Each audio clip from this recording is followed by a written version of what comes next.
Nyt alkoi meillä linkki toimimaan. Pahoittelut jo kaikille, jotka nyt ovat tulleet. Teknologia petti. Tämä sama kuin viestinnässä, että teknologia pettää aina paitsi sattumalta.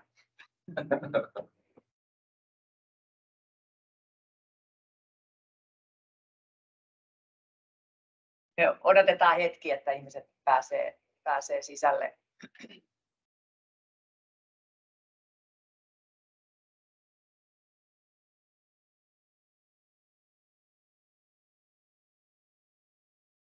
Huomenta tosiaan kaikille, pahoittelut, että meillä oli tekninen haaste tässä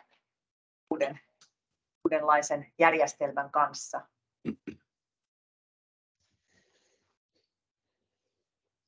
Hyvää huomenta.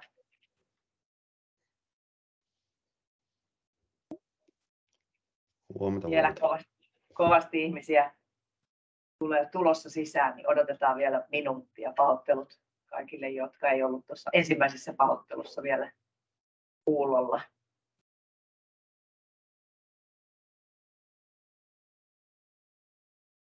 Nyt taisi hidastua, niin mä aloitan nämä alkulöpinät tässä, kun ollaan ainakin ehkä toivottavasti nyt valtaosa on huomannut jo sen linkin, pikkusen vielä ihmisiä putoaa, mutta hei, tervetuloa todella lämpimästi tähän Mätzerin järjestämään Voittava myyntitiimi webinaariin.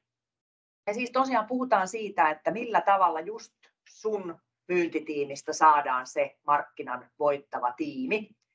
Meillä on tänään lauteilla Sani Leino, joka on tuolla eri huoneessa. Hän on myynnin kehittämisen guru ja kirjoittanut kirjoja tästä ja ainakin sen, minkä olen hänen kanssaan ollut tekemisissä, niin kovasti kiireinen näiden asioiden parissa, että paljon ihmiset häntä haluavat nähdä. Sitten meillä on 2 kertaa toimareita paikalla. Meillä on Ville Honkimäki Profinderista. Profinder tuottaa Suomen laajinta ja tarkinta kohderyhmädataa. Ja sitten meillä on Teemu Jäntti Mätzeristä. Mätzer on tiimien optimointialusta. Me puhutaan pikkasen enemmän kohta siitä. Ja huomenta kaikille. Ja tosiaan tervetuloa kaikille ja kiitos tosi paljon, että tässä ajassa, jossa maailma just pitää ennen juhannusta saada valmiiksi, niin olette tullut tänne paikalle. Toivottavasti aikainvestointi on sellainen, joka teitä mahdollisimman hyvin hyödyttää. Me juoksutetaan tämä aamu sillä tavalla, että Sani avaa ja niin kuin alustaa tämän meidän keskustelun, puhuu tyypillisistä haasteista kysymysten kautta, puhuu myyntikapeikoista, jotka muuten lukihäiriöisenä luin myyntipeikoista, mutta se on varmaan ihan aika lailla sama homma. Ja sitten puhutaan motivaatiosta, myynnin motivaatiosta. Ja sitten vielä kiitän MCF:ää, joka on meidät päästänyt tänne omalle studiolleen, ja MCF on taas sitten kaupungin kovin corporate finance eli advisaa yritysten myynnistä. Minulla itselläni siitä erittäin hyvät kokemukset. Mutta nyt mä annan puheenvuoron Sanille, jonka jälkeen me sitten tosiaan keskustellaan Sanin kertomasta. Ja pääsette kysymään koko aika kysymyksiä ja me varmaan otetaan ne sitten siinä loppuvaiheessa. Ole hyvä, Sani. Kiitoksia kovasti. Ja näinhän me taas voitettiin tämä peli. Tämä on myös yksi voittavan myyntitiimin merkki, että kun mattoa vedetään alta, niin ei muuta kuin uutta linkkiä kehiin ja taas ollaan voittamassa. Mä ajattelin kanssa, että mikä olisi niinku hyödyllistä siis tavallaan kiireisten ihmisten ajan maksimoimiseksi tai hyödyn maksimoimiseksi tässä ajassa. Ja mä otan tuohon samoin tein kelmut näkyviin. Mä olen jopa tehnyt muutaman muistiinpanokalvon, jotka saa minulta jos haluaa.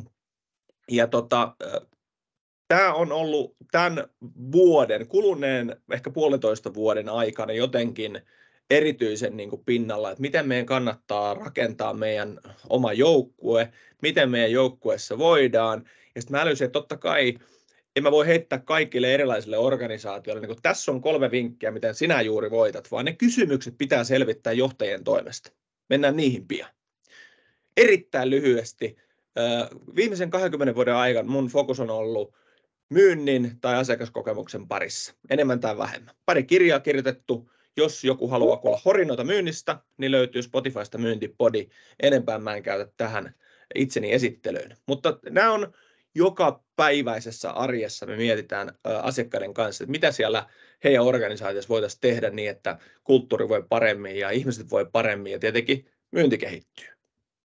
Mutta sitten mä päädyin, että vaikka tämä TV-shoppi olekaan, mutta mä yritin tehdä sille, että mitkä olisivat semmoisia asioita, jotka meidän pitää pystyä selvittämään, jotta me saadaan kaikki, voisi sanoa niin kuin kaikista kukoista myyntikulttuuri rakennettua ja sitten vältettyä semmoiset yleisimmät virheet. Ja lähdetään tällä liikkeelle, niin katsotaan mihin päästään.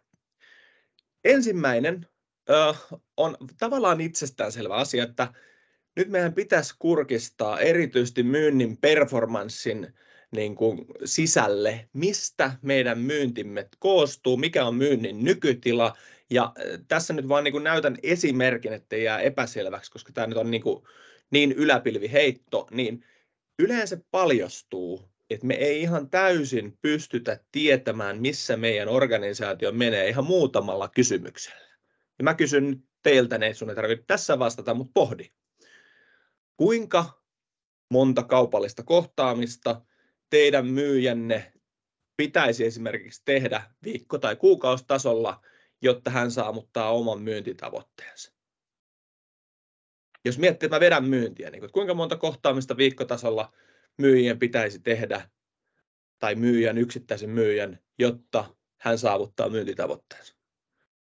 Yleensä tämä kysymys on jo vähän mystinen, eli ei olla niin kuin tehty tämän tyylistä harjoitusta, mikä nyt tauluna näkyy. Tässä on performanssipyramidi, joka tuohon myyntikirjaan tein, joka on käytännössä siis myyntisuppilo käännetty niin, että me laitetaan tavoite ensin, mikä pitää saavuttaa, ja lähdetään siitä purkaa se tekeminen.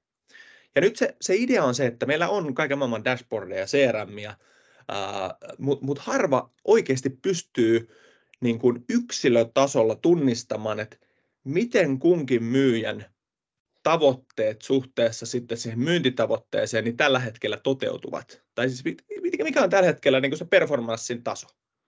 Tai toinen, mikä on meidän asiakkuuden hankintahinta? Customer acquisition cost. Paljonko meille tällä hetkellä maksaa uuden asiakkuuden hankinta? Eli mitä mä nyt yritän sanoa, että nämä on ihan liiketoiminnan perusasioita, että meillä on luvut tiedossa, missä me mennään, missä meidän tulisi mennä, paljonko asiakkuuden hankinta maksaa, mikä on asiakkuuden elinkaari, paljonko Timon pitäisi olla kohtaamisissa ja niin edelleen.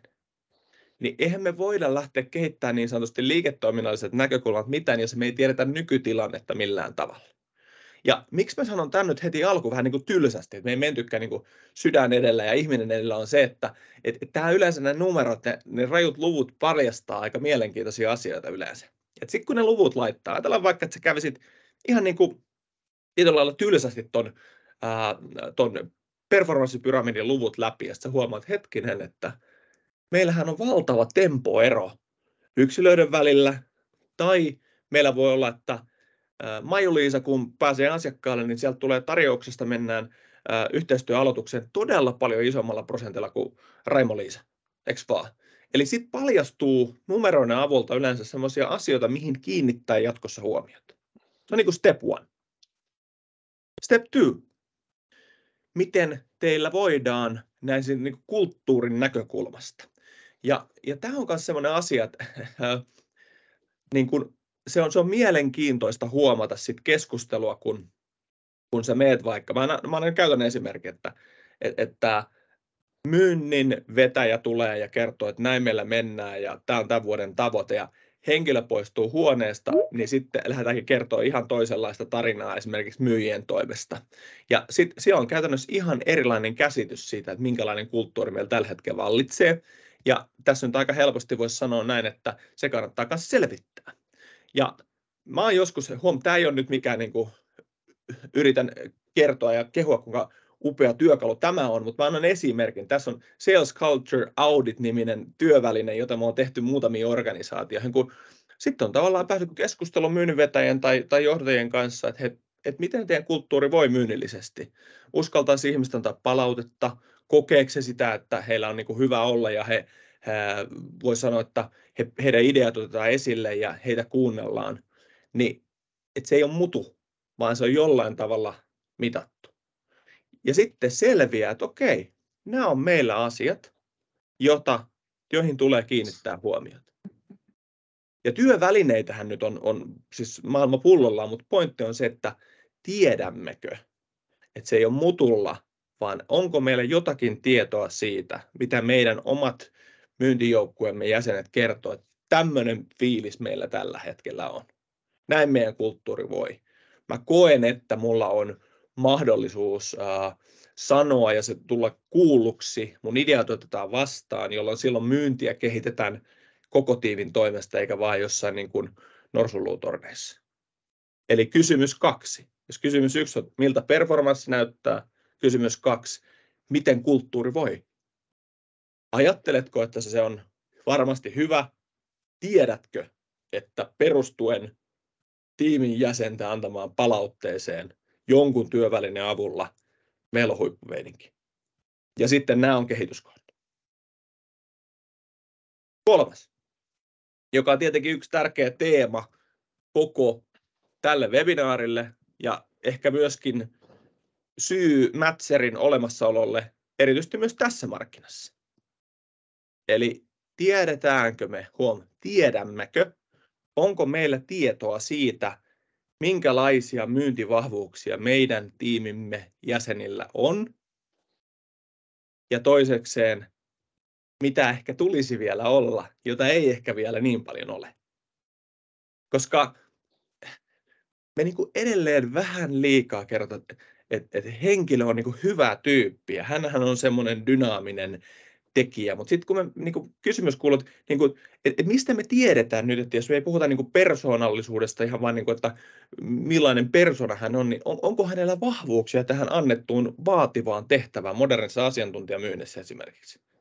Niin tähän nyt esimerkkinä, jos katsoo, tässä nyt on vain niin kuin lyhyt screenshotti, niin siis se on niin hurja havainto yleensä organisaatioiden, erityisesti myynnin kehityksen niin kuin vetäjille, jos me näytetään tämmöinen vasemmalla oleva niin kuin, tutkittu, eli kun testataan yksilöiden vahvuuksia ja huomataan, että hetkinen, nyt näyttäisi ehkä siltä, että meillä ei toi niin kuin loppupään myyntiprosessissa oikein olekaan luontaisia vahvuuksia tällä porukalla. Ja sitten alkaa vasta, vähän samalla lailla kuin ehkä tuossa performanssipyramidissa, sitten alkaa silmät aueta, että me ollaankin tarjottu vähän palkata ja ottaa sisälle semmoisia vähän samantyylisiä henkilöitä, ja eikä siinäkään mitään vikaa ole. Mutta kysymys kuuluu, että okei, miten me kompensoimme sitten mahdollisesti just sitä kapeikkoa tietyissä myynnin vahvuuksissa, jos me emme edes aluksi tiedä, missä meidän myynnilliset vahvuudet tiiminä ovat. Ja tässäkin voi sanoa, että on niin kuin varmaan on työvälineitä on monenlaisia, mutta hassustihan se menee niin, että me vähän tyypillisesti palkataan itsemme kaltaisia tai yritetään ehkä jopa kopioida sitten sitä tiettyä huippusuorittajaa, löytää hänen kaltaisiaan, ja sehän on hieno juttu, että löydetään niin kuin hyviä elementtejä, mutta sitten haasteena on se, että mistä me tiedetään, että mitä meillä ei tällä hetkellä organisaatiossa esimerkiksi vahvuuksien kannalta ole. Ja sitten kun on dataa, kun on tietoa, niin sitten on aika helppo laittaa se suurennuslasi, että hetkinen, miten me varmistetaan, nyt kun meillä on huipputyyppejä talo täynnä, mutta tuntuu vähän siltä, että tässä vaikka myyntiprosessin loppuvaiheessa tai vaikka lupausten lunastusvaiheessa tai asiakkuuden aloituksen niin kuin vaiheessa, niin siinä saattaa ollakin riski, että meillä ei ihmiset luontaisesti ole niin kiinnostuneita tästä osa-alueesta. Niin siitähän me voidaan palkata näitä tai paikata näitä kapeikkoja prosesseilla tai sitten tietysti uusilla ihmisillä. Tämä on niin kuin 3. Eli kysymys, mistä tiedät johtajana, että millaisia vahvuuksia sun myyntitiimin jäsenillä on? Ja kääntäen, millaisia kapeikkoja? Mistä tiedetään? Ja sitten tietenkin se 3. tähän liittyvä kysymys. Perustuen tähän rooliin, mitä teillä myyjät tekee, millaisia vahvuuksia tulisi olla, jotta me oikeasti pärjätään? Super tärkeä juttu. Tästä musta tuntuu, että varmaan talentit tänään vielä juttelee lisää. 4. Tämä on tietenkin Tämä on tavallaan hassu juttu, tämä motivaatiosta puhuminen ja motivoitumista puhuminen. Se on niin kuin aina riskinä, että se menee vähän hattarahutuksi. Mutta mä nyt yritän niin kuin avata tätä, että meillä tuntuu edelleen olevan tämä tilanne, että, ja tämä niin kuin oma kevyt heitto, me motivoidaan ihmistä autoilla, rahalla ja eduilla, kun tutkitusti ihmiset motivoituvat alla olevista lauseista, eli että ihmisellä on autonomia, minä saan itse toteuttaa työtäni omalla tavallani. Mä olen itse ohjaksissa, mulla on autonomia. 2, mä osaan tämän homman, mä oon hyvä tässä, musta on tähän. Ja 3, hei, tämä suunta, mihin organisaatio on menossa, on sama suunta, mihin mäkin haluan mennä. Eli tähän tulee tämä Autonomy, Mastery, Purpose Daniel Pinkin kirjasta, ja kirjan alaotsikko taisi olla The Hidden Truth, What Motivates Us, jolloin se idea on se, että miten me tiedämme, mitkä asiat motivoivat Penttiä tai Eriaa tai Raimoa. Mikä heitä motivoi? Ja näiden täytyy olla linjassa sen kanssa, että mitä he työssään tekevät. Koska sitten me saadaan sitä, että ihmiset rupeaa ottaa omistajuutta omasta työstä. Ja tämä on sellainen asia tietenkin, jos me aluksi tunnetaan niin kuin vähän meidän koko tiimin dynamiikka, niin sitten me aletaan tunnistaa, että hetkinen, tämä Sani on tällainen hahmo. Ja häntä motivoi omassa elämässään tällaiset asiat. Ja kun Sani saa sen polun auki, niin sitten siitä tulee kaunista katseltavaa. Mutta jos me ei tunnisteta, mikä Sania motivoi, tai ehkä voisi sanoa jopa, niin kuin, mikä on semmoinen motivaation lannistaja henkilön kanssa, niin sitten voi olla, että meillä käy sillä lailla, että jää niin kuin hirveästi kaupallispotentiaalista piippuun. Ja viimeinen ehkä pointti tässä niin kuin keskustelun tueksi on tämä, että tämä on tietenkin tietyllä lailla ehkä vaikea juttu. Onko meillä kyvykkyys katsoa omien ennakkoluulojemme läpi? Ja tässä nyt tietenkin karrikoitun, eikä yhtään tämmöistä herraa vastaan. Tämä on vaan sattui tulemaan, että niin kuin vähän ei meillä täällä, tiedätkö, tällä toimialalla tai täällä kaupungissa tai meidän tiimissä. Ja sitten me ollaan päätetty, miten tämä homma menee. Ja sitten ajatellaan, että sulla on ihan erityyppinen rooli, tai erityyppinen henkilö, mitä sä oot päässäsi olettanut, ja hän saattaisikin perustua omiin vahvuuksiinsa, omiin motivaatioinsa, olla se paras tekijä tässä tehtävässä. 2 esimerkkiä, mitä tulee mieleen. Eräässä myyntiorganisaatiossa oli tämmöinen niin kuin myyntiassistentiksi palkattu, hyvin rauhallinen, ehkä voisi kuvailla tämmöisen niin kuin introverttityylillä oleva arahko myyntihenkilö tai niin kuin assistentti. Ja sitten kun hänelle muokattiin roolia, niin huomattiin, että hän on valtavan vahva kyseisten asiakkaiden kanssa, koska hän on hyvin tarkka, järjestelmällinen ja hänellä on niin kuin halu kuunnella asiakkaita. Hänellä on sellainen isolla penssellä maalailija. Ja hänestä lähteekin kehittymään yksi parhaimpia myyjiä, vaikka äsken häntä aulatytöksi kehuttiin, vaan? Siis karrikoidusti. Tämä on yksi esimerkki, siis tosielämästä. Hän ei ehkä sopinut, en ota nyt siihen kantaa, että oliko ikä, ulkonäkö, kyky verbaalisti ilmaista itseään tai mikä olikaan se, että hän ei ole niin kuin myyjätyyppi. Sitten kun niin kuin unohdettiin ennakkoluulet, päästiin katsoa vähän, miten henkilö toimii, mitä hänen omat motivaatiot ovat, yhtäkkiä huomattiin, että hän on perhana parhaimpia. Toinen esimerkki vielä lähempää. Mä olin semmoisessa teknologiayhtiössä, joka toimi kansainvälisesti, ja yksi isoimmista markkinoista oli Amerikka. Ja meidän paras myyjämme ylivoimaisesti, niin kuin vähittäin kaikki myyntiorganisaation myyjät, minä mukaan lukien, 100-0 oli 60-vuotias amerikkalainen opettaja, nainen. Ja se on niin kuin, jos mä sanon tämän välilläkin tälle, että joku voi sanoa, että niin kuin kokenut opettaja nainen, joka myy teknologiaa, niin se mulle tulee enemmän semmoinen tech bros-ajattelu mielessä, että nehän on nuoria, nälkäisiä, dynaamisia miehiä, jotka myy tekkiä, ja paras myyjä on 60 plus amerikkalainen opettajanainen. Mikä mun pointti on? Jos tunnistetaan asiakaskohderyhmät, niin siellä ei kuule TechProsella ole asiaa tietyissä asiakasryhmissä, vaan sitten pitää tunnistaa, että mitkä ovat ne henkilöt, jotka osaavat tämän roolin, tai tuntevat markkinan, tai tuntevat tuotteen, tai ovat uskottavia siinä tehtävässä. Ketä me haetaan? Nuoria, nälkäisiä, dynaamisia tekijöitä.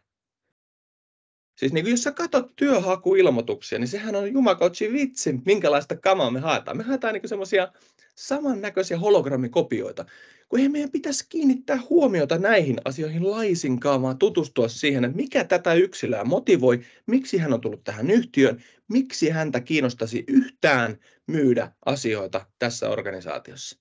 Ja sitten kun se matchi löytyy, niin sitten se on oikeasti kaunista katseltavaa. Et me ei tehdä just tällaisia niin kuin inhimillisiä lokerointeja. Tämä on tämmöinen kaveri, joka vaan skeittailee ja vetelee röökiä tai on aulalla töissä tai mikä se onkaan se lokero, mihin me laitetaan. Tunnistetaan, että okei, mutta mistä mä tiedän, että onko tämä henkilö, josta onkin meidän parhaas potentiaalinen myyjä. Eli nämä 5 kysymystä sun tehtävänä tai teidän tehtävänä organisaationa tulee selvittää, koska muuten käy näin, että meillä on se myynnillisin oikea supertähti siellä organisaatiossa, mutta hän ei koskaan ole saanut paikkaa näyttää. Koska meillä ei ole tietoa, meillä on tunnistettu, meillä on kyseenalaistettu, että mitä meillä organisaatiossa myynnillisillä vahvuuksilla on, mitä meillä tulisi olla, missä meillä on kapeikkoja. Ja tästä muodostuu sitten se joukkue.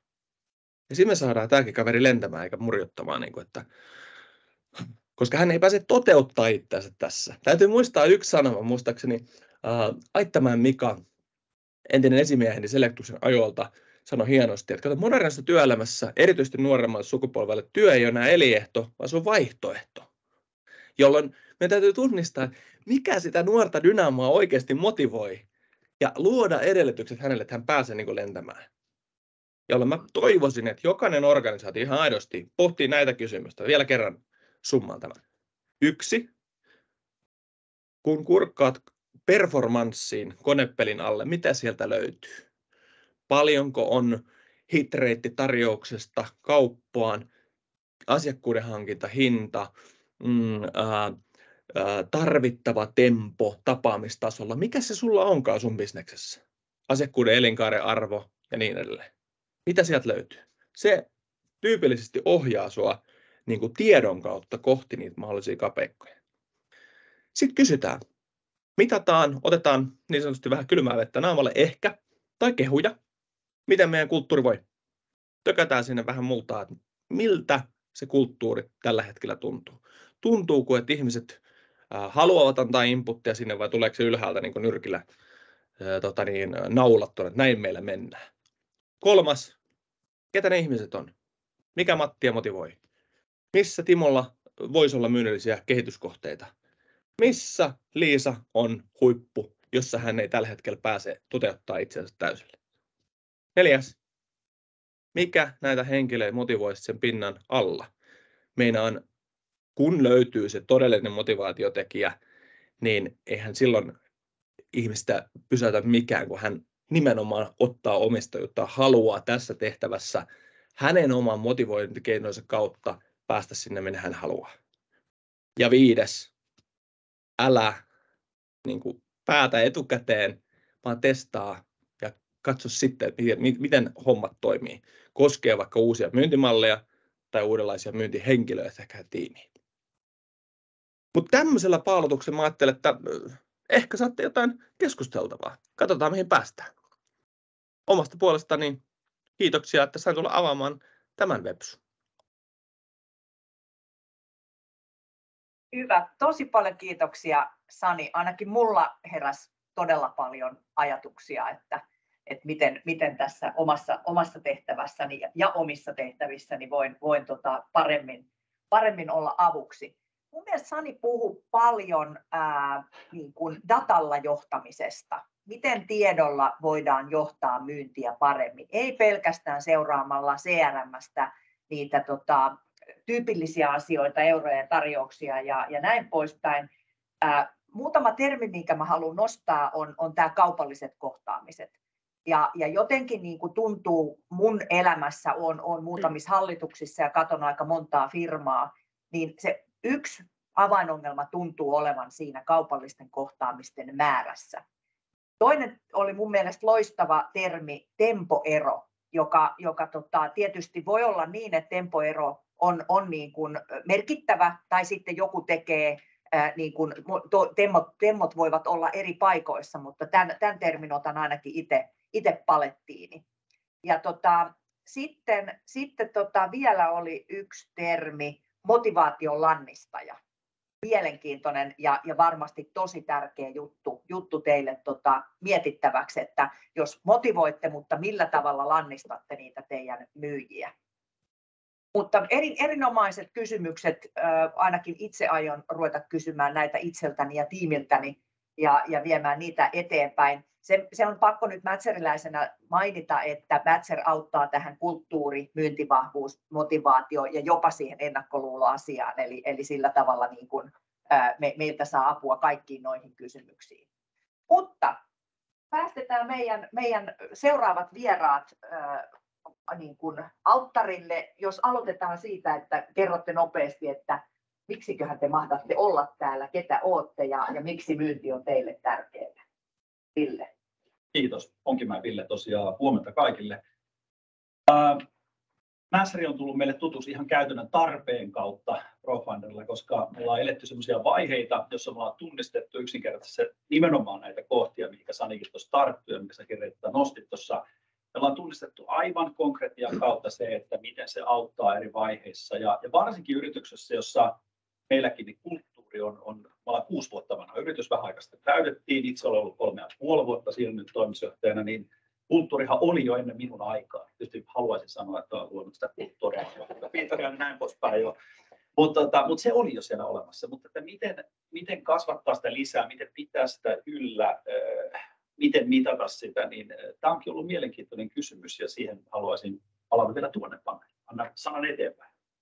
Jes, huomenta vaan kaikille. Jänti Teemu ja Mätserin toimitusjohtaja ja oikeastaan tuossa Sanin ja Reetakin kommentissa pitkälle tuli esiin, mitä Mätser tekee. Lähinnä optimoidaan, tuotetaan dataa tiimien kehittämiseen, tiimien optimointiin. On kyse sitten myyntitiimistä tai sitten organisaatiosta laajemminkin, mutta keskitytään tänään ehkä tähän myyntipuoleen.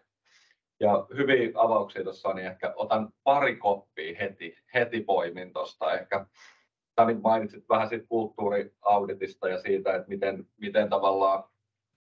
miten niin kuin tutkia ihmisten kokemusta siitä, mutta mä itse asiassa haastasin sen pidemmälle vielä, mitä Ville tuossa sanoi, että miten tutkitaan edes, mikä se kulttuuri on, että mistä se koostuu, miten siellä ajatellaan, toimitaan, mikä ihmisiä motivoi. Ja se on ehkä tällainen haaste, jutellaan tästä varmasti myöhemmin vielä lisää. Ja toinen, mistä mä Sanin puheenvuorossa tykkäsin, oli tämä meilläkin on asiakkaat, missä on taloushommista, talouden ytimestä löydetty myyntipotentiaali ja rekrytoitu firman sisältä myyntiin. Et Sanin toi assistentti-esimerkki, niin mä itse tykkään näistä, että oikeasti löydetään ihmisiä, joilla olisi hyvät vahvuudet ja halu, mutta he on ihan jossain muualla siellä organisaatiossa täysin käyttämättömänä potentiaalina voimavaroina.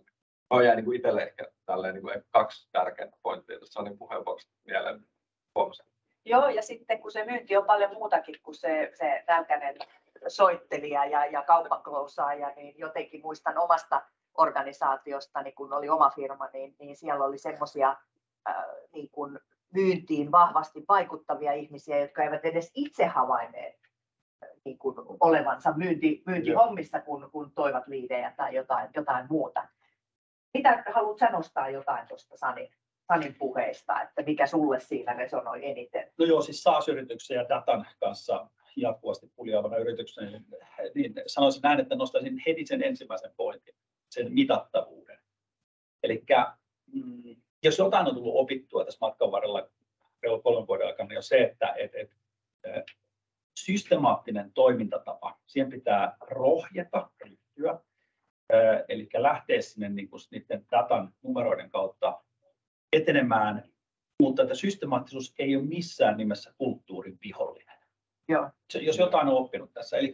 Eli useinhan sitä kärjistetään sitä tilannetta, että jos kulttuuriin tuodaan jotain liikaa reunaehtoja, aletaan hirveästi mittaamaan ja muuta, niin sitten alkaa yhtäkkiä kulttuuri kärsiä ja sen jälkeen me muututaan sellaiseksi numeroorientoituneeksi byrokratiakulttuuriksi. helpommaksi. Ja näinhän sen ei tarvitse olla. Olen sen itse nyt kokenut ja viedään sitä elämää eteenpäin, että nämä elää hyvin niin kuin klangissa nämä kaksi asiaa.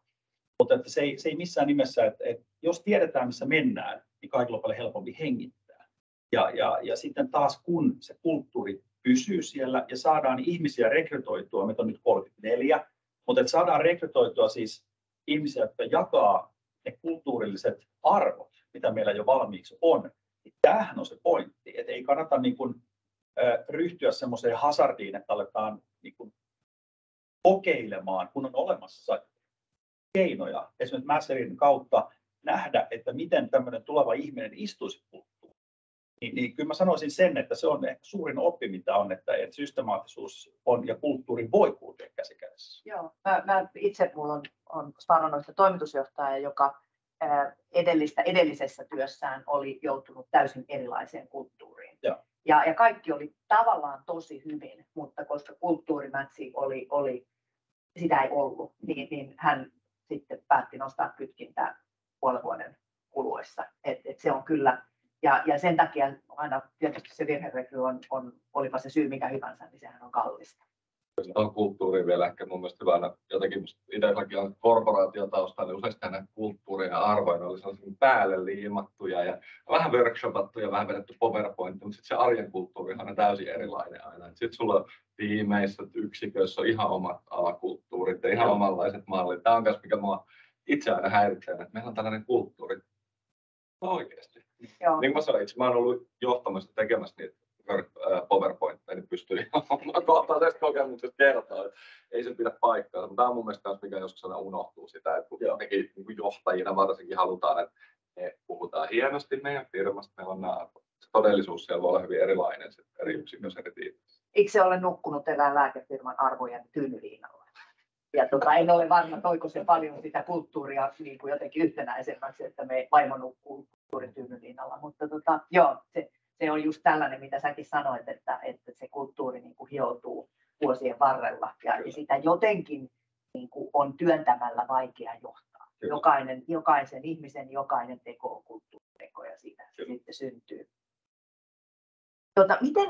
Kerro vähän teidän matkasta voittavan myyntitiimin luomisessa. Sehän alkaa olla sillä matkalla aika pitkällä, niin miten se on tapahtunut ja sitten jos sä vielä värität siinä noilla Sanin kysymyksillä, että niistä te olette saaneet tehtyä. Joo, tämähän on kokeilua, eli meillä on joku hypoteesi, millä lähdetään liikkeelle ja näin oli myöskin tuossa 21 vuosi, kun lähestyi loppua, niin me oltiin juuri siinä tuotteistettu tai katsottu meidän kokonaistuotepalettia läpi. Se oli valtava määrä meidän lisenssipalvelussa erityyppisiä datapisteitä, lähteitä, mitä sieltä voi hakea sieltä, koska kun meille ostaa sen käyttölisenssi, niin sieltä sitten löytyy sekä B2C-dataa että B2B-dataa ajantasaisesti. Ja kun sinne lähdettiin sitten katsomaan, että mitä kaikkea täällä on, niin siinä vuosien saatossa oli sitten kertynyt sinne erityyppisiä palveluita, joita ei välttämättä oltu käytetty ihan hirveästi.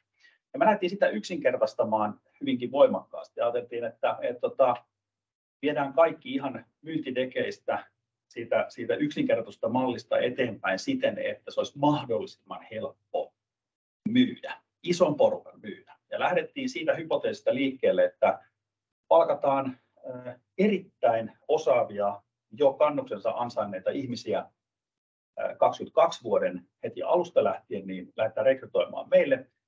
Ja silloin ensimmäisen kvartaalin aikana niin toden totta löydettiin noin 20 uutta myyjää meille, joka on siis valtava, jos meitä on nyt 34, niin voitte kuvitella, että se prosentuaalisesti noin 60% lisää koko staffiin. Ja kun lähdettiin tämmöisellä niin kuin valtavalla rynnäköllä liikkeelle ja oltiin tehty kuitenkin perustyö hyvin, eli tiedettiin mitä kuuluu myydä, oltiin yksinkertaisesti paletti, oltiin tehty ulkoisten kumppaneiden kanssa myyntitekijät, kaikki valmiiksi niin, että sitä olisi helppo myydä, niin havaittiin se, että toi hypoteesi ei ollut oikea. Se tuli sitten 22 vuoden aikana hyvin selväksi. Eli tämmöisessä bisneksessä, missä mekin ollaan tietopalveluyritys, ollaan B2B-kohtaamisissa, niin vaikka olisi kuinka hyvä ihminen, joka tulee B2C-maailmasta, joka on siellä onnistunut, saada valtavan hienoja onnistumisia, niin me ei saatu yksinkertaisesti sitä toimimaan riittävän hyvin, että siitä ihmisestä olisi niissä B2B-kohtaamisissa voinut tulla riittävän tehokas hänelle itselleen, että saa onnistumisen tunteita ja sitä kautta myöskin yritykselle.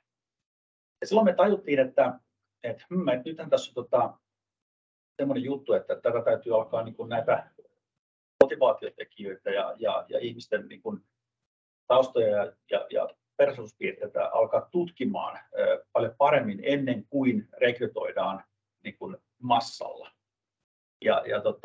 Siinä kohtaa me kelattiin markkinaa, että mitä apuja on olemassa, muun muassa Master oli yksi niistä, myöskin pari muutakin. Ja päädyttiin sitten yksinkertaisesti siihen, että me tarvitaan rekrytoinnin prosessin työväline, joka auttaa meitä ymmärtämään yhtäältä meidän nykyisiä ihmisiä paremmin, joka tulikin tuossa Sani-esityksessä jo esille, eli ymmärretään jo, että ketä meillä jo on ja mitkä niiden ihmisten voimavarat ja vahvuudet on, jotta voidaan sitten tavallaan tämmöinen niin kuin eräänlainen nykyinen ihannekuva heijastaa sitä vasten. Tuossa oli tuommoinen hämähäkiseittikin näky tuossa hetkittäin, että miten voidaan niitä voimakkuuksia yhdistää sitten niihin, ketä me meille sitten haetaan ja toivotaan saavan.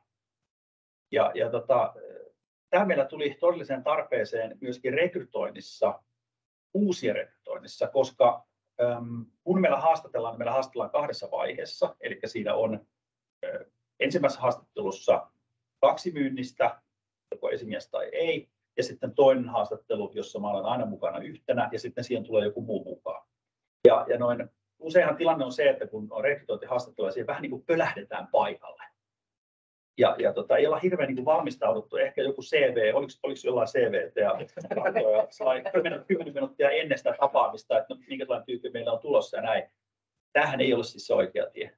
Tämäkin on opin kautta nyt tehty. Eli se valmistautuminen siihen, että minkälainen ihminen meille on tulossa, niin se selviää ainoastaan vain tämmöisen työkalun kautta, mitä Master tarjoaa. Eli meillä on ennakkotieto jo, ja ihminenhän on antanut tietysti suostumuksia ja luvan tälle, niin meillä on tieto jo esimiehille osata asettaa oikeita ja fiksuja kysymyksiä varsinkin siinä vaiheessa, että me se ihminen kohdataan, eikä niin, että aletaan vasta sitten todellakin sen 10 minuutin valmistautumisen jälkeen miettimään, että mitä siellä kysytään. Usein ne kysymykset on vielä kaikiksi toistuvia kerrasta toiseen.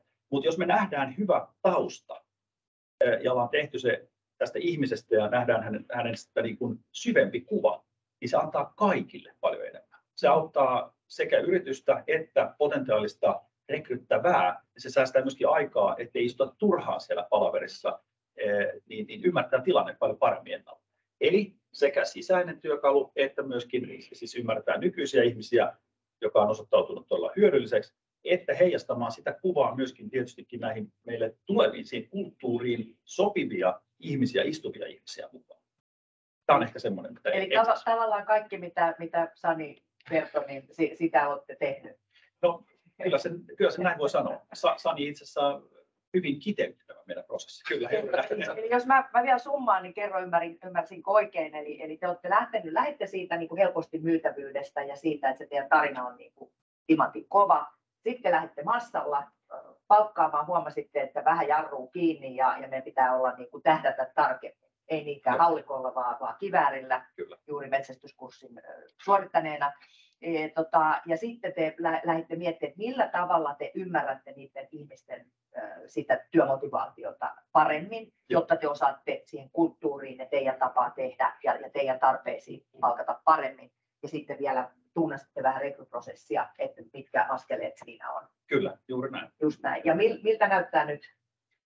Nyt näyttää hyvältä. Meillä oli esimerkiksi nyt toukokuun loppu justiinsa, niin se oli firmahistorian nyt siinä aikana, kun ollut, niin toiseksi paras kuukausi. Eli kyllä tässä niin kuin huomataan sitä, että me mennään eteenpäin koko ajan. Me ollaan saatu aivan huipputyyppejä sisälle. Se ei ole helppoa, se vie aikaa, se vaatii paljon jalkatyötä, se vaatii paljon linkkarin kahlausta, se vaatii paljon verkostojen kahlausta, totta kai kaikkia tätä. Se vaatii työnantajan mielikuvan, totta kai viestimistä ulospäin, minkälaista meillä on. Mutta sanoisin näin, että ollaan vahvasti matkalla eteenpäin kohti semmoista, että ne ihmiset, ketkä me ollaan meille saatu ja ketkä me onnistutaan myöskin meillä pitämään päivästä toiseen, tulemaan uudestaan konttorille, me joudutaan tekemään koko ajan sen kanssa totta kai töitä, mutta se tapa ja se tyyli ja se avoimuus, millä me käydään näitä läpi, se eräänlainen niin kuin pyritään semmoiseen niin kuin henkiseen varmuuteen, että vaikka kyseenalaistaakin asioita, ei se ole mikään lähdönpaikka, vaan päinvastoin uskaltaa sen sanoa, niin kyllä mä sanoisin näin, että semmoinen niin kuin tietynlainen avoimuus meillä kukoistaa tällä hetkellä ja siihen myöskin pyritään, koska jos ei meillä ole hyviä ihmisiä, eihän meillä ole mitään. Siinä mielessä pakko pitää hyvä huoli. Tämähän ei nyt kuulosta siltä, miltä markkinassa puhutaan, että täällä on jonkunnäköistä hidastumista taloudessa, mutta ilmeisesti se ei koske teitä. No ei sanotaan näin, että puuta koputtaen, ollaan siinä mielessä onnistuttu tekemään oikeita asioita ja huomataan se, että tämmöiselle niin kuin ajantasaiselle ja laajalle päättäjätiedolle Suomessa on kysyntää ja väittäisin, että meidän tietyt myyjät, niin katsotaan motivaatiotekijöitä, niin se, että he pääsevät palvelemaan suomalaisia yrityksiä paremmalla tiedolla, niin se jo motivoi heitä jopa ihan asiantuntijoinakin, koska he osaavat meidän datan todella hyvin, niin he ovat eräänlaisia asiantuntijoita. Sekin on yksi iso motivaatiotekijä tietyille myyjille. Toisille myyjille on muita motivaatiotekijöitä. Tämähän taas resonoi sinne, mitä Sani sanoi siitä niin kuin purposeista. Teemu, miten kerrottu resonoi sun historiaan ja nykyisyyteen?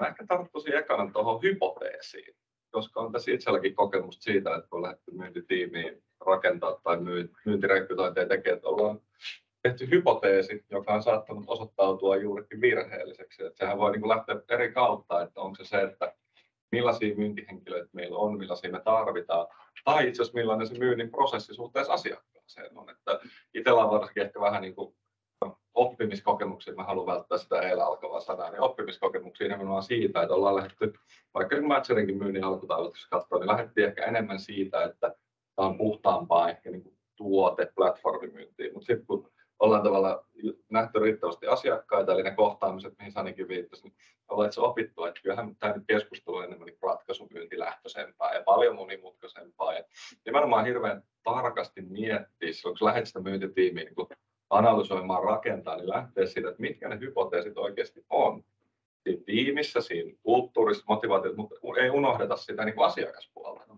ja sitä niin kuin tuotteistamista ja suhdetta asiakkaista. Miten meidän pitää nimenomaan myydä ja millainen se, jos katsoo sitä Sanin niin kuin kolmion läpi, että miten me rakennetaan sitä pipelinea, niin millaisia meidän tapaamiset, kohtaamiset edes on ja millainen sieltä tulee tavallaan se profiili sitten, mitä me tarvitaan myös.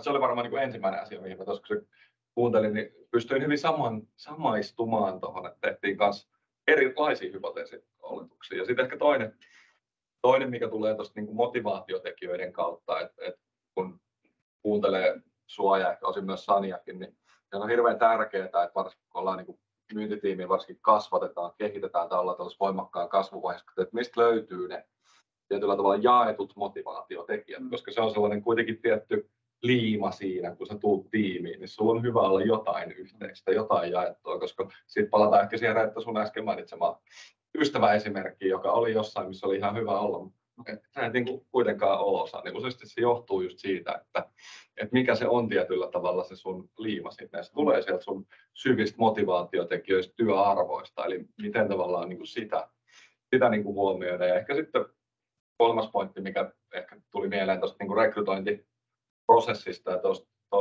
tuota näkee siis ihan liikaa tätä, että ottaa CV. No, mulla on nyt 2 minuuttia, missä se on se CV tuossa mun luurissa vielä. Katon vielä puhelimesta siinä haastattelun aikana. Silleen tosi tyylikkäästi. Nimenomaan se, ja paljon puhutaan siitä, että pitäisikö meidän kysyä vaikka, no hei Ville, mikä sun heikkous on? Ei missään nimessä, vaan nimenomaan myös miettiä sitä niin kuin sieltä vahvuuksien kautta. Niin kuin Sani sanoi, että niin kuin toisaalta Reetta ja Ville molemmat kommentoitte sitä, että miten me myös se haastattelu rakennetaan sinne niin kuin vahvuusperusteisuuteen, siihen motivaatiopuoleen, siihen fittiin, siihen rooliin, siihen kulttuuriin ja siihen asiakastyöhön. Eli sehän on niin kuin, eihän meidän pidä keskittyä ihmisten niin kuin ei-luontaisiin käyttäytymismalleihin, joita nyt kansankielellä useasti heikkouksiksi kutsutaan. Mä yritän välttää sitä termiä, koska jokainenhan meistä voi oppia, löytää sen oman paikan, niin me menestytään. Ja ehkä se on niin kuin noin 3 pointtia. Tietysti hypoteesien tarkkuus, keskitytään siihen vahvuuksiin ja siihen potentiaaliin, mikä tuli noissa Sanin assistentti ja mun kirjanpitäjästä myyjäksi esimerkkiä. Ja sitten 3. tosiaan sitten se motivaatiotekijät niin kuin liimana siinä tiimi, varsinkin kovan kasvun kohdalla. Ja sulla täytyy olla se joku liima siellä niin kuin mukana. Ne oli sellaisia, mitä tuossa tarttu mieleen noista kommenteista matkustajia. Ja mä oon jotenkin tässä niin kun Pätsäri-aikana, varsinkin Vennalta, joka tuolla kameran takana istuu, niin jotenkin oppinut sen, että nämä heikkouksiksi usein kutsutut asiat on enempi, jos oikein ymmärrän ja korjaan, jos on väärässä, niin vievät energiaa. Eli jos on sellaisia asioita, jotka ei ole niin luontaisia, niin niihin menee paljon energiaa. Ja ajattelen, että johtamisen kautta niitä voidaan tukea hyvällä johtamisella ja sitten tietysti hakemalla ihmisiä, joilla se meidän kulttuuri ei vie hirveästi energiaa. Joo, just näin. Ja mun mielestä Villekin mainitsit siitä, että miten rakentaa niin kuin hyvin voivaa ja hyvin niin kuin jaksavaa porukkaa. Mä käytän aina itseäni esimerkkinä. Tämä on aina tietysti hauska, varsinkin kun ollaan myyntijohtajien kanssa. Mullahan on niin kuin verkostoituminen ei ole mulle luontaista. Se on mulle sellaista, mihin pitää puskea. Tänään ollaan menossa linkkari-aftereille. Jos joku muuten tulee, niin tulkaa vetää hihasta tai muuta tai juttelee. Niin tuollaiset tilaisuudet, mihin mennään, missä on paljon ihmisiä, verkostoitutaan, se on mulle tosi kuormittavaa. Mutta sehän ei ota kantaa, etteikö musta ole kiva nähdä niitä ihmisiä. Tai ettenkö mä pärjäisi siellä juttelemassa ihmisten kanssa. Mutta se on hirvittävän kuormittavaa. Ja näitähän löytyy, niin kuin voidaan tutkia just tunnistaa, että mitkä on ne kuormitus. Mun mielestä taisit käyttää voimavara vai kuormitustekijää tuossa niin omana terminä. Niin voidaan just ymmärtää se, että ei ainakaan koko ajan pusketa ihmisiä sellaiseen rooliin tai sellaiseen tekemiseen, mikä kuormittaa heitä. Eihän se tarkoita, etteikö sitä voi olla jonkun verran, tai pitääkin ehkä olla, että työ pysyy monimuotoisena. Mutta joo, mä käytän itselleen taas verkostoitumisen esimerkkiä, koska se on helposti meillä, varsinkin myynti-ihmisille, niin helppo samaistua tai se tunnistaa. Kyllä. Kyllä mä sanoisin, että suuri hyöty tuossa on nimenomaan se, että niin kun SR:nkin palvelua, niin sitä käytetään koko ajan, että se ei ole semmoinen, niin kuin, no otetaan se mukaan nyt kun muistetaan. Että meillä on käsitys siitä niin kuin sisäisenkin kommunikaatiossa, on erilaisia ihmisiä organisaatioissa, mikä on voimavara sekä iältään että sukupuoltaan ja muuta. Se on mahtavaa, mutta se, että me ymmärretään toisiamme, kun tiedetään ja ollaan avoimia, tiedetään millainen toinen on, niin tämähän on elämään jatkuvaa myyntityötä niin töissä kuin kotona kuin joka puolellakin. Ajatusten myyntityötä, niin on saa paljon helpommin sen asiansa perille, kun muistaisi arjessa sen asian, että kun lähestyn jotain toista ihmistä, niin minkälainen sen toisen ihmisen niin sanottu profiili tai ajattelumalli on suhteessa omaan. Ja kun lähtee sitä ajatusta myymään hänelle eteenpäin, niin muistaisi sen, että miten sen toisen korva saadaan mahdollisimman isoksi suhteuttaen siihen, minkälainen hän on persoonana. Että jos lähdetään vaan niin kun se on sen dumppausmyyntiin myöskin ihan arkissakin asioissa, niin sen kaikki tietää, että siinä on aika lyhyet jäljet siinä. Eli sen takia just nimenomaan se omankin organisaation ihmisten persoonallisuustyypin ja motivaatiotekijöiden löytäminen, niin pikkuhiljaa kun sitä tekee jatkuvasti, niin muistaa sen, että ai niin, että tolle ihmiselle, niin oikeasti jos minulla on tämmöinen asia, niin mun kannattaa tuoda se tällä tavalla esiin, niin kuin fiksummin esiin, kuin lähtee vaan raakamyymään sitä omaa ajatusta siinä. Eli kätevää olisi, jos asiakkaat voisi aina ennen ensimmäistä tapaamista niin saada niiltä match-profiilin. Se olisi kauhean kiva. Sä voit niin kuin sanoa, että sä voit tietyllä tavalla harjoitella, että opit tietysti ensin itsesi ja sitten sen oman tiimin, oman koko organisaation tai yrityksen porukkaksi. Treenaat ja käyt niitä keskusteluja, niin sä itse asiassa opit pikkuhiljaa tunnistaa ja vähän lukea niitä. Ja sitä pystyy, totta kai pitää varovasti käyttää, mutta sä pystyt vähän sitä käyttää siinä myyntitilanteessa kuitenkin, että pystytkö sä tunnistaa siinä niin kuin potentiaalisessa asiakkaassa jotain niitä piirteitä, mitä oli vaikka Maijassa siinä omassa organisaatiossa tai Matissa omassa organisaatiossa. Sitten miettiä, että miten mä oon saanut näille, niin kuin sä sanoit, miten sen ajatuksen niin kuin myyt tai kauppaa. Ja sitten on ehkä niin kuin toinen puoli on myös, että mistä itsellä on hirveän hyviä kokemuksia niin ennen matcheria, on niin työpareina niin myyntityön tekeminen kanssa. Me oltiin aika ääripäät niin ihmisinä, mutta sitten kun sä teet ja toistat, niin mehän itse asiassa opittiin siinä yhdessä, kun paljon sparraat ja keskustelua. Me opittiin, että se tulkitsee asiakasta, miten asiakas viesti. Me vaihdettiin lennosta sitä, että kumpi liidasi. Mä olin esimerkiksi itse tosi huono sellaiselle, ehkä kovapintaiselle myyntijohtajalle tai talousjohtajalle, joka tykitti tulemaan. Mä olin aina silleen, nyt tulee vähän liikaa niin päin näköä kysymystä ja kommenttia. Sitten kollega taas oli siinä hyvä. Sitten mä olin taas sellainen rauhallisempi talousjohtaja tai rauhallisempi HR-johtaja, niin sitten mä olin taas parempi, koska mä pysyin. Se tempohan tulee myös siihen vuorovaikutukseen, tulee myös se tempotekijä, mistä aikaisemmin puhuttiin. Eli miten tunnistaa, tai oma tempohan voi vähän mukauttaa, mutta sitten sulla on siinäkin rajassa. Mulla on hirveän hyviä kokemuksia siitä aikanaan, kun tehtiin tälleen työpareina. Ja sitten lennosta vaan katsottiin vähän toisemme silmiin, opittiin. Jes, mä otan tämän. Eli voittava myyntitiimi on paljolti ihmisten ymmärtämistä, oikeita valintoja ja oikeita niin kuin, työtapoja, jos mä nyt tässä summaan, mitä tähän asti on puhuttu. Mitä sitten pitäisi ehdottomasti välttää? Tässä oli nyt niin kuin, ehkä se, että lähditte hakemaan sitä määrää, eikä niinkään sitä oikean tyyppistä hahmoa. Mutta tuleeko sinulle muuta mieleen? Mitä pitäisi välttää? Voittava myyntitiimi, tätä älä tee.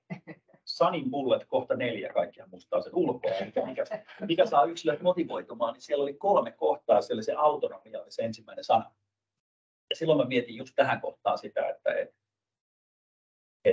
ihmiset, niin kun se autonomia käytännössä tarkoittaa ainakin meillä sitä, että he saa sen niin kun oman toimintansa reunarajat ja sen sisällä he saavat toimia kohtuullisen autonomisesti, hyvinkin itse asiassa autonomisesti. Jos sitä lähtee hirveästi rajaamaan sitä toimintaa, niin siitä häviää silloin sen mikromanageerauksen kautta esimerkkisanana, niin sitten häviää silloin aika nopeasti se autonomia ja silloin varsinkin ihminen alkaa kyllä tylsistyä aika nopeasti ja kyseenalaistaa sitä tilannetta. Eli kyllä se on niin kuin ilman muuta yksi se, että autonomian niin kuin tarve, se elää meillä suomalaisessa vielä kaiken lisäksi aika voimakkaana väittäisin. Kun annetaan juosta vähän vapaammin ja saa käyttää sitä omaa opittua, mikä on ja mitä on pakaasissa mukana ja yhdistää sitä vielä semmoiseen, mitä meilläkin kulttuurissa elää, että kaveria halutaan auttaa. Että se ei ole toisen myyjän tämän kuun tuloksesta pois, jos hän auttaa kaveria ja se tulee takaisin tämän päivänä.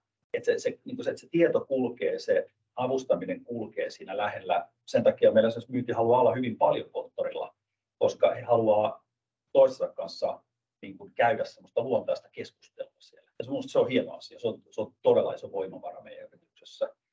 Niin kyllä mun mielestä se on niin kuin ilman muuta yksi tosi oleellinen asia.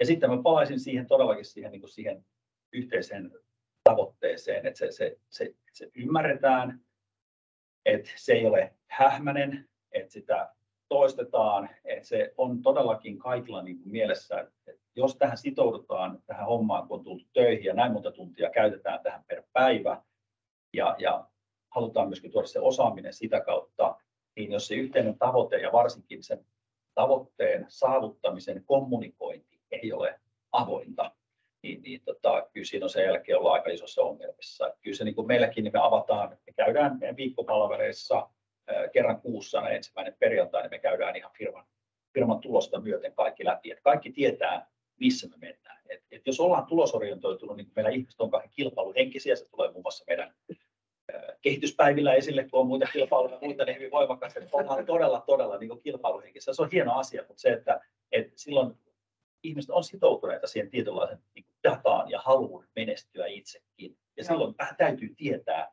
tiettyyn pisteeseen asti asioista. Näin. Ja tietysti menestyksestä on kiva viestiä. Teillä tietysti kyllä on se hyvä puoli, että homma rokkaa, niin on kiva kertoa. Venla, onko meillä yleisössä kysymyksiä? Ei ole kysymyksiä, mutta voi kysyä vielä. Jos... Ilman muuta, hei, onko siellä meidän yleisö, onko kysymystä Sanille tai sitten meidän toimitusjohtajan jäsenille? Nyt kättä pystyyn. Kaikki miettii, niin mä voin vain ehkä kommentoida tuohon Villen äskeiseen, että ehkä tai tuohon sun kysymykseen, mitä voisi välttää, niin ainakin just se, mikä tuli mun mielestä Saninkin, niin toistetaan nyt vielä, että ei kopioida itseämme. Joo. Jos ollaan niin kuin myyntijohtaja, toimitusjohtaja roolissa tai muussa, niin ei lähdetä itseämme kopioimaan, vaan nimenomaan se, että tunnistetaan se, mitä me tarvitaan, millaisia hyviä tyyppejä meillä. Voidaan totta kai ottaa elementtejä, mitä niin kuin tuodaan siihen uusien ihmisten hakemiseen, mutta ei lähdetä niin kuin kopioimaan itseämme tai jotain niin kuin yksittäistä hyvää tyyppiä siellä. Että se on ehkä sellainen ja sitten tosiaan ehkä vielä tuohon niin kuin autonomia, itseohjautuvuuteen, niin totta kai hyvä myös tunnistaa laajemmin ne motivaatiotekijät. Se toi lähtee niin siitä ihan perus itseohjautuvuudesta, mutta siitä, että jos otetaan ihminen, joka vaikka motivoituu just työn merkityksellisyydestä enemmän tai jostain työelämän tasapainosta, niin älä sitten johda niin pelkkien taloudellisten bonareiden tai muiden kautta. Eli myös se voi tuoda sit sinne niin palkitsemiseenkin asti ne motivaatiotekijät, jos rockskin on riittää. Totta kai myynti on numeropeli, se on europeli, siellä on varmasti aina taloudelliset bonukset, mutta sitten jos ihmisiä ei pelkästään se taloudellisuus, mitä Sanikin sanoi tuossa alussa, että jos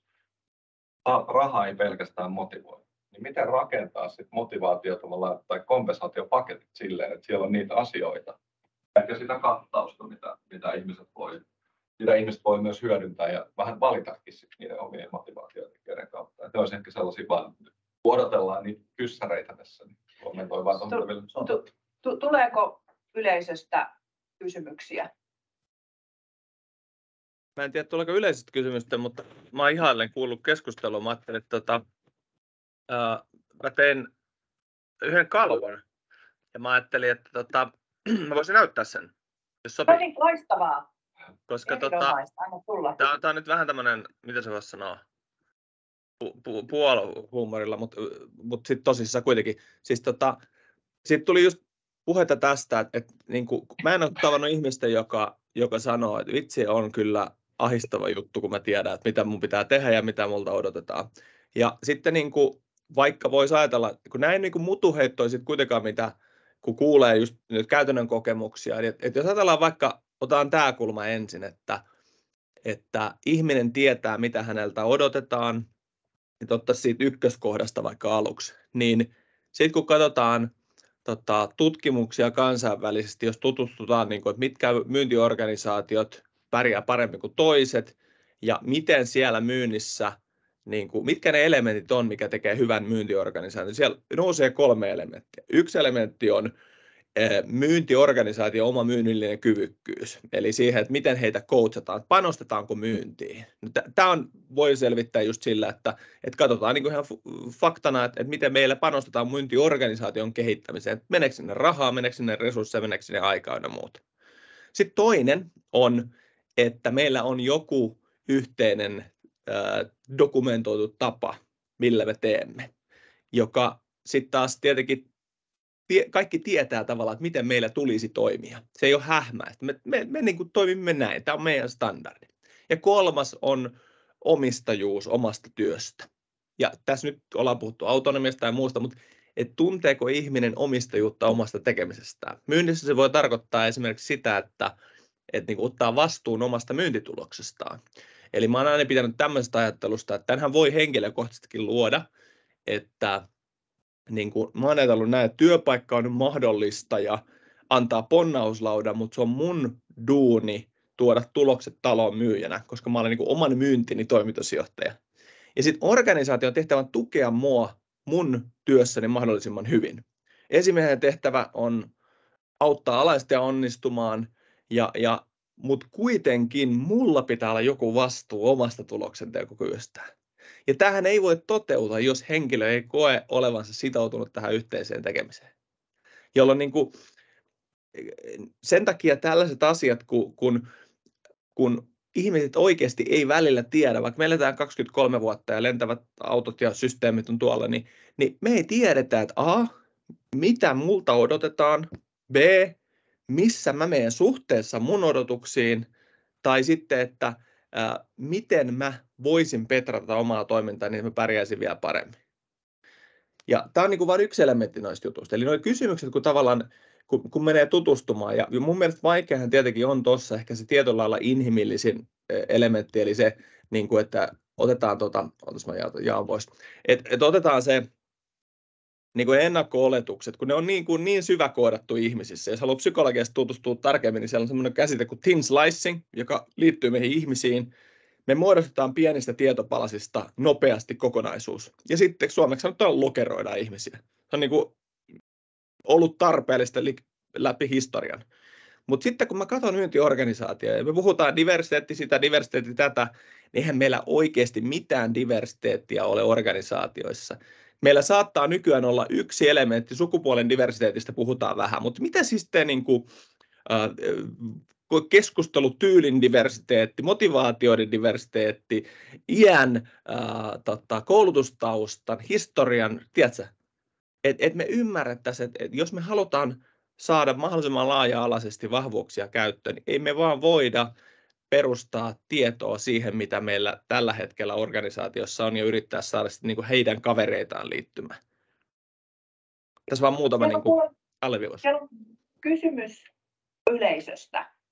Joo, eli kysymys on, mitä elementtejä myyntikulttuurin mittauksessa selvitetään? Olisiko joku case, esimerkki ja miten kulttuuria siinä kehitettiin? Kumpi haluaa? Joo, voidaan varmaan Sanikin voi tuosta omasta johdannostaan vastata, mutta tietysti voi tuoda vielä konkretiaa, jos sä pystyt kertomaan vähän, jos me ollaan kuitenkin yhteistyötä tehty, niin jos sä pystyt poimimaan muutamia esimerkkejä konkretiasta teiltä sitten, jos mä kerron yleisesti. Mutta jos katsotaan, miten me ollaan esimerkiksi niin Matcherin vinkkelistä asiakkaiden lähdetty tutkimaan, niin siellä on näitä mainittuja asioita, eli voidaan katsoa just myyntivahvuuksia. Jos aloitetaan myynnistä ensin, niin voidaan katsoa myyntivahvuudet, myyntimotivaatiotekijät. Ja tietysti parasta jälkeenhän tulee silloin, kun yksittäinen myyjä pääsee tekemään niillä vahvuuksillaan ja niillä motivaatiotekijöillä. Sani näytti sen Spiderwebin, niin siinä on käytännössä 8 osa-alueet, vaikka kellään vahvuudet kontaktoida tai rakentaa ratkaisua tai closata ja niin, tai pitää huolta asiakkaista. Niin toki tunnistaa ton tyyppisen, että millainen on itse asiassa myyntitiimin ihmisten luontainen tapa tehdä ja mikä heitä motivoi siellä myynnin sisällä. Sitten toinen on toki tällaiset niin laajemmat motivaatiotekijäkartoitukset, missä voidaan just vaikka tutkia, että motivoituuko ihminen rahasta tai muutoksen nopeudesta tai työn merkityksellisyydestä tai hauskanpidosta töissä. Että mikä on tavallaan sitten se, niin kuin sanottu, se syvältä ihmisten sisimmästä tulevat työarvot, mikä pitää heitä yhdessä. Ja yleensä on hyvä tietää, että siellä on 2-3 olisi niin kuin yhteisiä jaettuja juttuja. Sitten tuon lisäksi pystytään tutkimaan käyttäytymis- ja ajattelutapoja, että miten ihmiset, niin kuin, ajatteleeko joku vaikka aina parin vuoden päähän vähän niin kuin vision strategian läpi, ajatellaanko vain bottom line, että mikä meillä on ne niin normaalit vuorovaikutus, ajattelu, käyttäytymismallit, niin noistahan se käytännössä kulttuuri sit muodostuu, mikä näkyy niissä meidän päätöksissä, niissä meidän arjessa, että miten me toimitaan, miten me ajatellaan, miten me vuorovaikutetaan, siitä tulee tavallaan se dynamiikka, ja sitten ne motivaatiotekijät, mikä pitää meidät liikkeessä tietyllä tavalla. Ja Ville kuvaa vielä sitä, että miten niin kun te olette ajatellut, minkälainen kulttuuri teillä on, niin näkyykö se sitten siinä ihmisten motivaatiotekijöissä ja vahvuuksissa, kun te olette käyttäneet tätä ja tiedätte niin kuin sen sisimmän ihmisillä, että minkälaisia kulttuuripersoonia he on. Joo. Jos aloitetaan aina sillä niin kuin raameilla, frameworkilla, mitä me käytetään, eli meillähän on siis kerran vuodessa niin työeläkeyhtiön kanssa ollaan yhdessä toteutettu tämä ENPS-mittaus. No, sehän on sitä varten olemassa, se on aika syvällinen ja muuta, mutta se on sitä varten, että me saadaan niin kuin aikajanalla pitkälle kehittyvä, että niin kuin sama koe tehdään koko ajan, eli vuodesta toiseen, eli nähdään, miten kehitytään sen puolelta. Se on niin kuin yksi asia, mutta vielä tärkeämpi on se, että niin kuin Matcherinkin työkalu, että se tulee siinä esimiestyössä esille. Eli jälleen kerran mä palaan siihen systemaattiseen esimiestyöhön, eli meillä on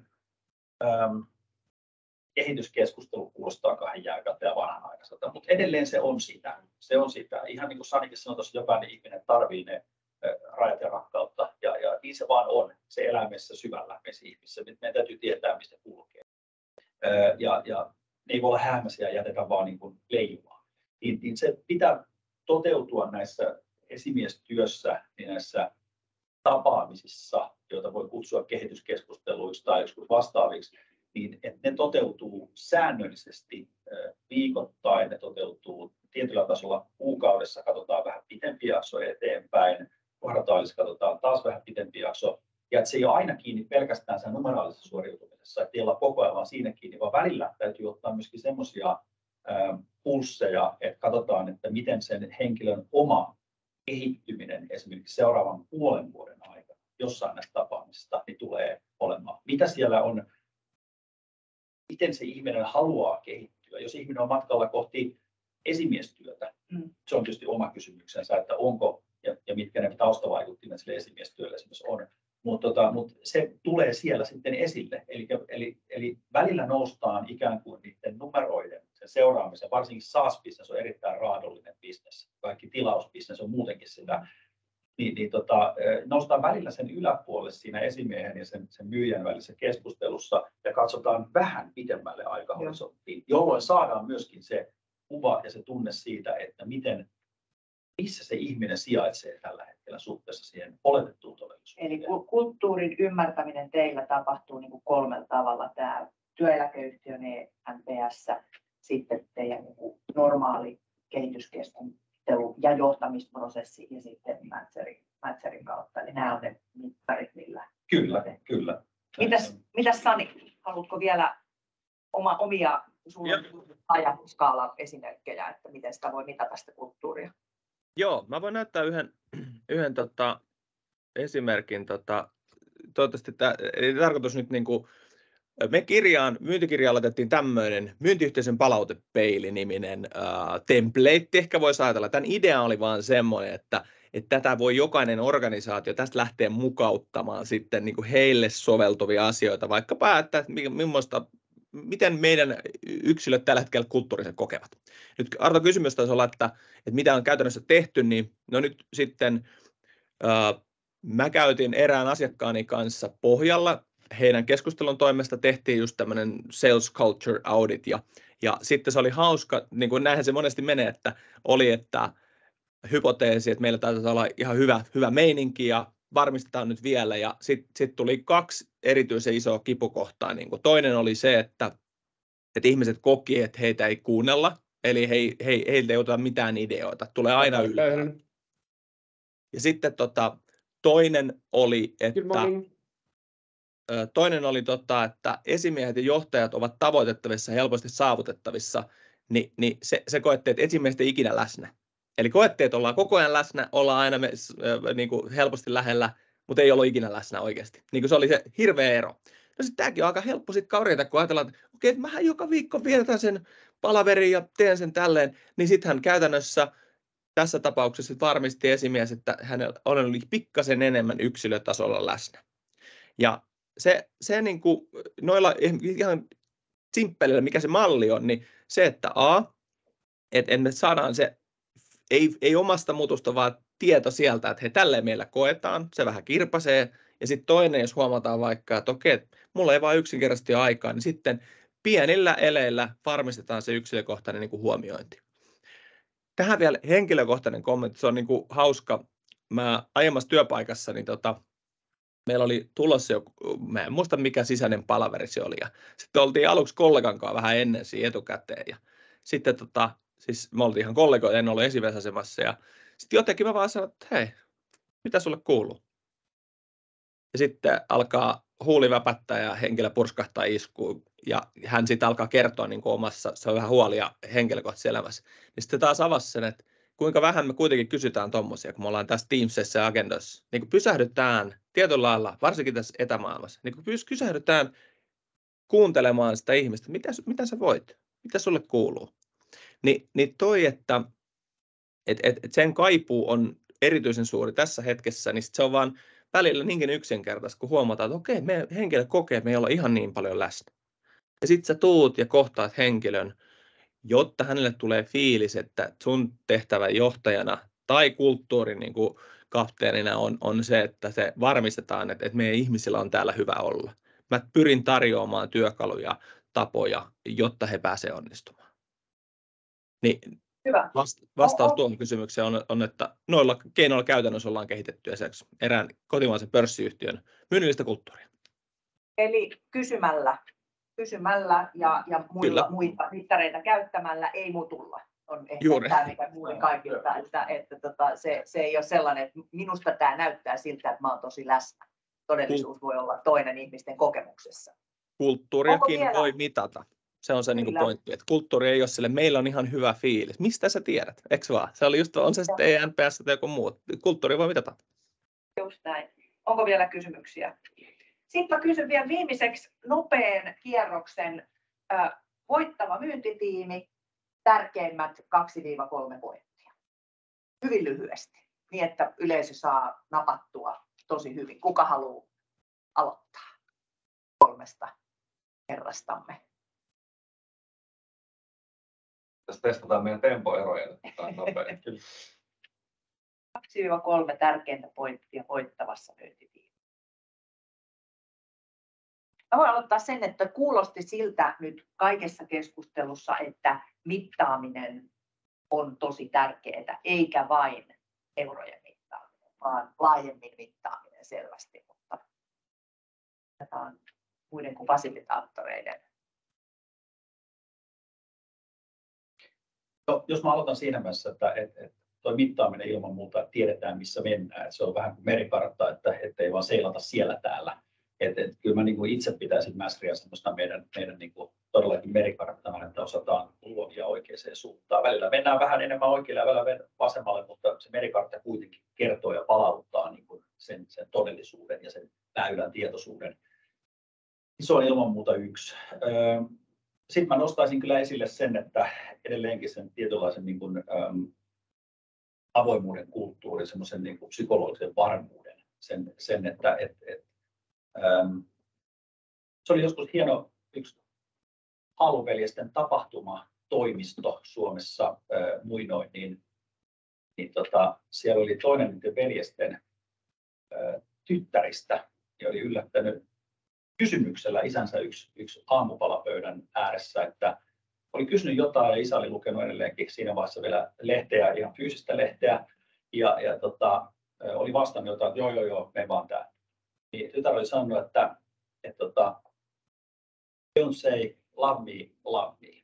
Se oli hyvin siinä mielessä, että ole läsnä, just tuun takaisin siihen läsnäoloon. Eli älä vaan sano, vaan ole läsnä. Ja se liittyy siihen nimenomaan siihen semmoiseen, niin että kun on kokous, niin ei tehdä muita asioita samaan aikaan, vaan ollaan siinä hetkessä läsnä. Jos ollaan sen ihmisen kanssa, sen työntekijän kanssa, niin silloin ollaan siinä. Ei hoideta 2-3 asiaa samaan aikaan, koska ei me edelleenkään pystytä miesten jälkeläisenä niin tähän niin kuin multitaskaamiseen, vaikka se niin kaunis sana onkin.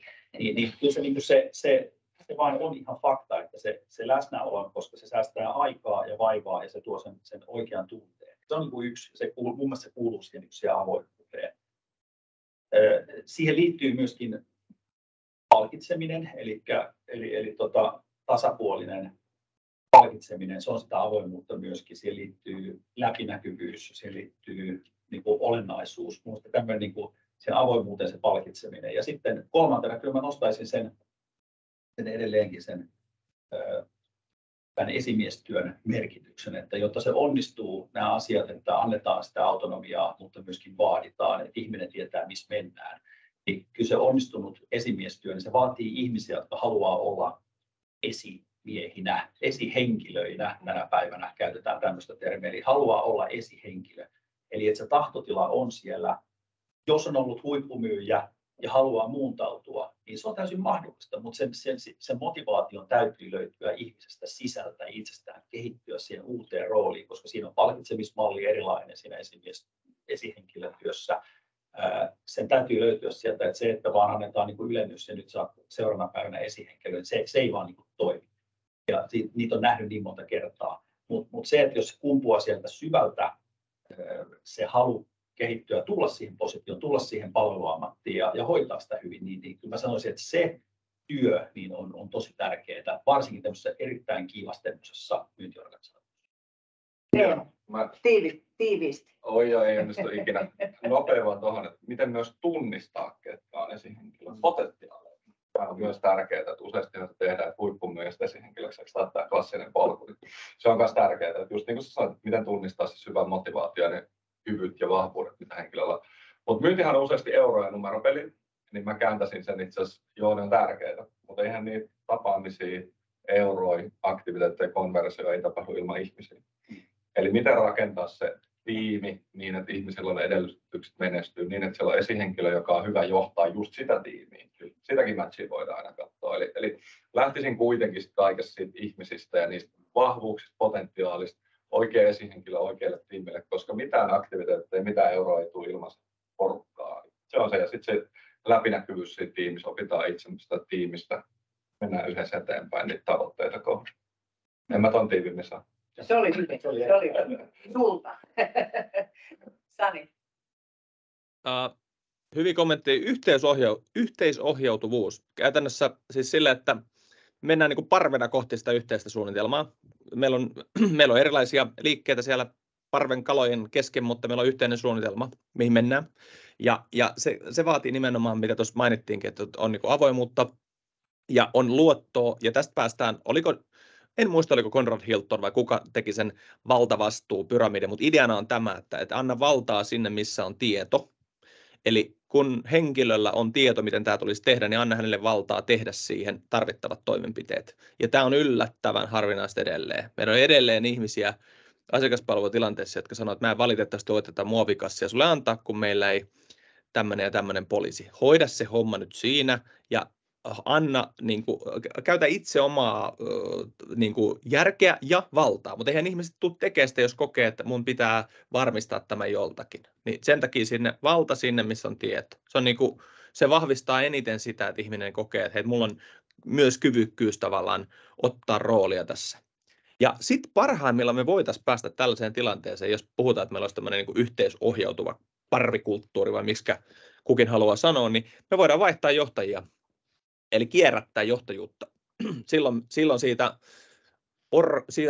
tiimistä tulee organismi, joka elää, kehittyy, mukautuu tarpeen mukaan, ja silloin ei olekaan sille. No Pentti on hyvä johtaja. Pentti voi olla superhyvä johtaja tässä tilanteessa juuri nyt. Mutta entä jos ensi vuonna tuli korona, tuli tämmöinen, tarvitaankin Liisa?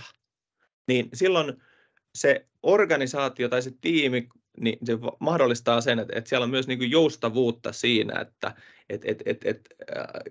johdetaan tavallaan, että otetaan oikeanlaista johtajuutta kuhunkin tilanteeseen.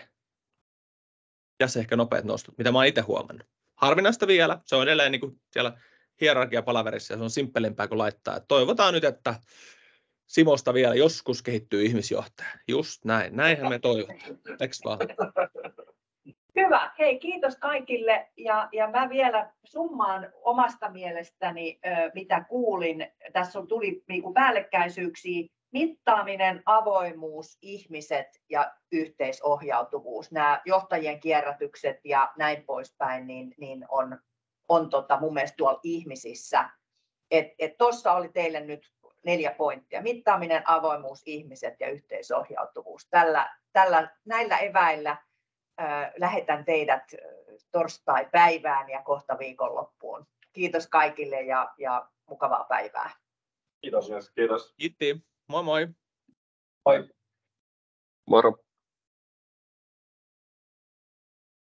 Otetaan